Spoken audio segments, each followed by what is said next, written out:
Hi everybody and welcome back to the channel, and in front of you will see Boba Fett and Dengar as they appeared in the film Empire Strikes Back.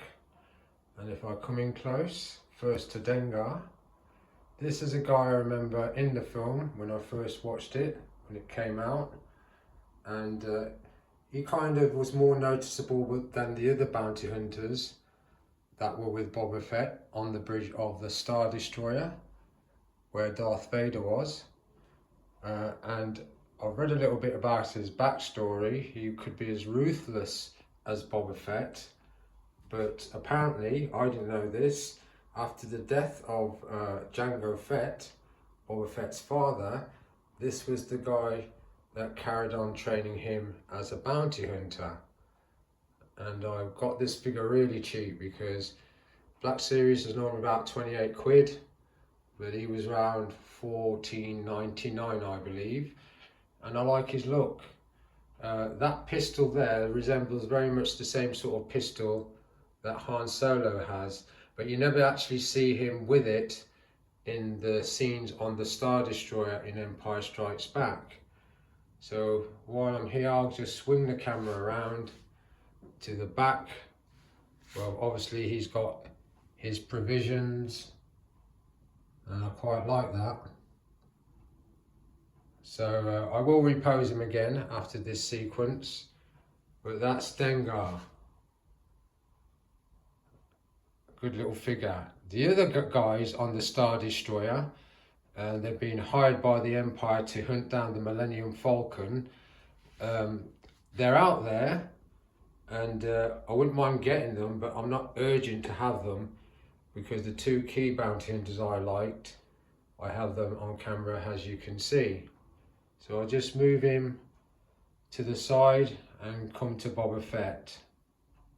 So we're looking at now my favourite version of Boba Fett, and you may have glimpsed him on the channel while I was reviewing Jango Fett and the Mandalorian. And I quite like this figure simply because there were a few versions of him out, but he didn't have the kind of cloth cape there. And I do like the cloth cape, which is one of the reasons I got my upgrade on the Mandalorian. As much as I like sculpted capes, the cloth cape on Mandalorian is an improvement. So there he is. Not much has changed in his appearance in terms of the green armor look, and it's the battle damage look, but I do like him on the flight stand as he appears now, because when I posed him on the flight stand last time he was too fiddly diddly, so I've had time to sort of create a better dynamic. And what I'll do is I'll pause the camera and just change his position. So I've kind of turned him sideways on, mainly to get a look at the cape, and you can have it flared out, but I've kind of tucked it in a little bit. And yeah, I do like that pose on the flight stand, although he's not on a flight stand at the moment in my display. There's a look at the jetpack. I would like to get flight stands not only for him but for Jango Fett, Mandalorian, and a couple of the actual characters that appear in the Mandalorian series. But I love his look. I've got the novels and I would have brought them out and shown you on camera, that's how old I am. And it describes Boba Fett as being notorious for his ruthless methods and his personal hate of Wookiees. And apparently, and I'll see if I can get it, on that shoulder there, that's kind of woven in Wookiee scalp. And yeah, when I saw him killed off in Return of the Jedi, I never thought I'd see this guy again, but of course he comes back in the book of Boba Fett. And then I've reposed Jango Fett, not Jango Fett, what am I talking about, Dengar. I've reholstered his weapon, and that's how he kind of appeared on the bridge of the Executor. Now that's the name given to the Star Destroyer Darth Vader's on in the novel, because I've got that novel, I've got all of them. But that's the kind of pose that he appeared in. Who the actor was, I would have to go back and research that, but I do know that Boba Fett was originally played by an English actor called Jeremy Bullock, and he was only supposed to be like a minor character, but I think he made an impact with the fans, and he was brought back for the Return of the Jedi, and ever since then he's become quite legendary.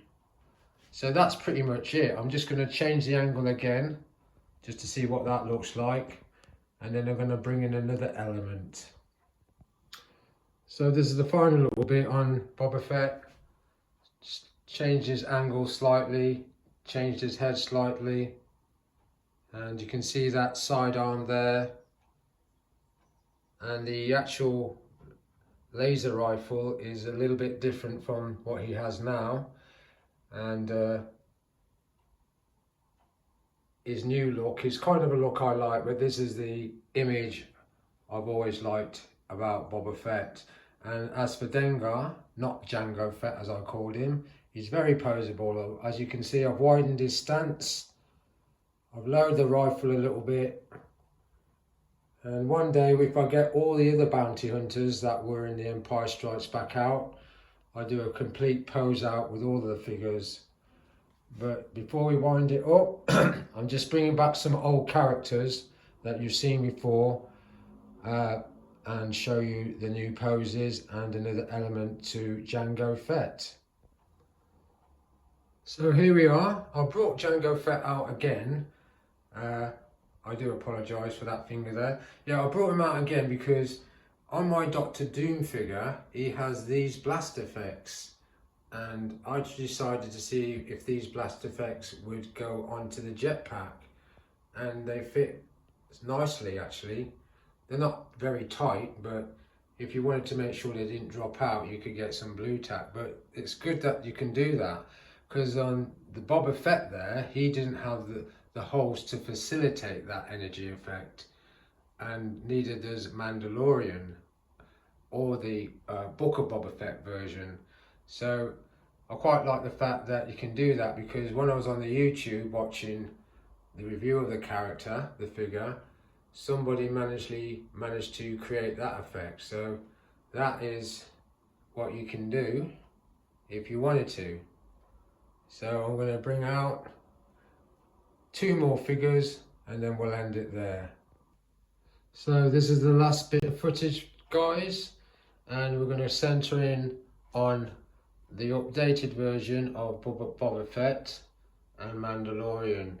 I posed out Mandalorian differently from the last time you saw him, but what's I've done differently with this guy here from the Book of Boba Fett, I recently watched on YouTube the sequence in which these two teamed up together to take on a cartel that had been threatening the town and Tatooine, which he was in control of. Now, he never uses the black lightsaber to my knowledge, but I thought it was quite an interesting dynamic to have him with that weapon, and I quite like it. So I'm going to slightly change the weapon position on Boba Fett and then end it there. So that's it, guys, just a quick one. I've changed the dynamic of Boba Fett there, raising that black saber above his head. I do like the way he looks, and I'm going to keep that black saber with him. I know he doesn't have it in the actual TV series, but it is an element I think adds to this figure. So I'm just getting some angle shots, and I do like it. Looks good. So I'll come to Jango. He's been slightly reposed, and as you can see on both the helmets, I've dropped the targeting visors over the helmets to ensure a better shot on the target. Of course, Mandalorian doesn't have one, but he's been slightly changed in his pose from the last time you just saw him. I will repose him after the footage is over today, the filming's over. I want to create something different for the display. And then let's not forget Dengar, who I call Django, but he's a great little figure, and he wasn't full retail price, and I always like that when I can get figures at less than the full retail price. But hopefully, if I do pick up the rest of the bounty hunters you see on the film Empire Strikes Back, I'll bring them all out and I'll do a pose down, and that could go on for a while, knowing me. But let's end it with a shot of my favourite version of Boba Fett, and I like that figure. Never get tired of looking at it.